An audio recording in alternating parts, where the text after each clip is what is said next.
I will find you का ending finally सबसे बड़ा मिस्ट्री सॉल्व कर देता है। मैथ्यू कभी मरा ही नहीं था और डेविड पूरे टाइम बेकसूर था, लेकिन एंडिंग सिर्फ किडनैपिंग केस सॉल्व करने तक लिमिट नहीं रहती। ये ऑब्सेशन फैमिली और झूठ के खतरनाक नतीजे की कहानी बन जाती है। सबसे बड़ा खुलासा ये होता है कि हाइडन पेनी ने मैथ्यू को इसलिए किडनैप किया था क्योंकि उसे पूरा यकीन था कि मैथ्यू उसका बायोलॉजिकल बेटा है। सालों पहले हाइडन रिचल के ऑब्सेशन में पागल हो गया था और फेटल सेंटर के थ्रू चुपके से अपना स्पर्म यूज करवाने का इंतजाम करता है। जब कैरल डोनर ऑप्शन देखते वक्त रिचल का नाम यूज करती है तो हाइडन गलत समझ लेता है। बाद में मैथ्यू पैदा होता है और हाइडन खुद को ये यकीन दिला देती है कि रिचल ने उसका बच्चा पैदा किया है। सच जानने के बजाय हाइडन इस झूठ को सच में मान लेती है। इसी गलतफहमी की बुनियाद पर वो मैथ्यू को किडनैप करता है, डेविड को मर्डर के झूठे केस में फंसा देता है और सालों तक मैथ्यू को क्यू पेनी के नाम से पालता है। सबसे हैरानी की बात ये होती है कि हाइडन पैसे या पावर के लिए ये सब कुछ नहीं करता। अपनी ट्विस्टेड सोच में वो समझता है कि वो अपने बेटे को बचा रहा है। इसी वजह से वो और भी खतरनाक बन जाता है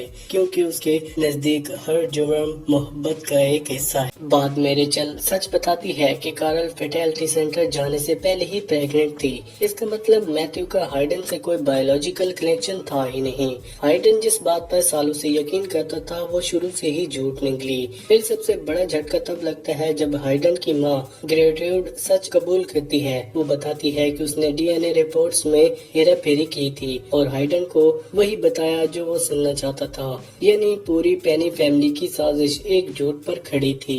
ये सच सुनने के बाद हाइडन की पूरी दुनिया टूट जाती है। उसे एहसास होता है कि उसने रिचल को खो दिया, डेविड की जिंदगी बर्बाद कर दी और इतने सालों तक एक झूठ के लिए लड़ता रहा। गुस्से में आकर वो ग्रेजुएट को गोली मार देता है। ये उसका उस झूठ के खिलाफ आखिरी रिएक्शन होता है जिसने उसकी जिंदगी तबाह कर दी। एंडिंग का एक इमोशनल मोमेंट तब आता है जब मैथ्यू खुद हाइडन के साथ जाने को तैयार हो जाता है। मैथ्यू अब जान चुका होता है कि डेविड उसका असली बाप है और हाइडन उसका किडनैपर। फिर भी हाइडन ने उसे ही सालों तक पाला था। इसी वजह से मैथ्यू के इमोशंस बहुत उलझे हुए थे। वो रिचल की जान बचाना चाहता था और समझता था कि उसके साथ जाने से सब कुछ बच सकते हैं, लेकिन हाइडन सच में मानने को तैयार ही नहीं होता।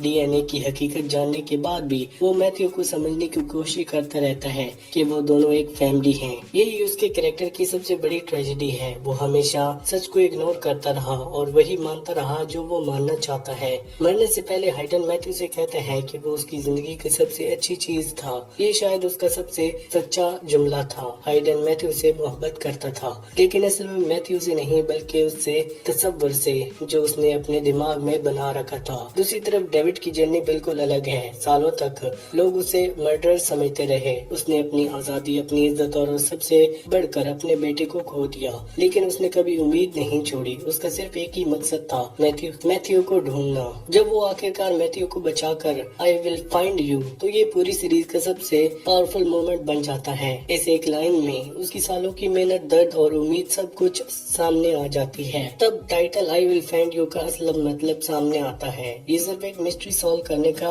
वादा नहीं था, बल्कि एक बाप का अपने बेटे को कभी ना छोड़ने का वादा था। सीरीज का सबसे बड़ा मैसेज भी यही है कि पेरेंटहुड और पोजीशन में फर्क होता है। हाइडन मैथ्यू को इसलिए चाहता था क्योंकि उसे लगता था कि मैथ्यू उसकी मिल्कियत है। डेविड मैथ्यू को इसलिए चाहता था क्योंकि वो उसे सच में प्यार करता था। एंडिंग ज्यादातर खुशगवार है। मैथ्यू अपनी फैमिली के पास वापस आ जाता है, डेविड का नाम साफ हो जाता है, पेनी फैमिली की साजिश खत्म हो जाती है और सालों पुरानी झूठी कहानी भी सामने आ जाती है। लेकिन सब कुछ परफेक्ट अभी भी नहीं है। डेविड और मैथ्यू वो साल कभी वापस नहीं ला सकते जो उन्हें छीन लिए गए। मैथ्यू का सच बचपन की यादें हमेशा के लिए खो चुकी होती हैं और डेविड के फादर भी अपने पोते से मिलने के कुछ वक्त बाद दुनिया छोड़ देती हैं। फिर भी सीरीज उम्मीद के साथ खत्म होती है। ये बताती है कि फैमिली खून, डीएनए, इलीगल पेपर से नहीं होती। फैमिली उन लोगों से बनती है जो मुश्किल वक्त में एक दूसरे के साथ नहीं छोड़ते। आखिर में डेविड मैथ्यू से वादा करता है कि अगर वो कभी फिर खो गया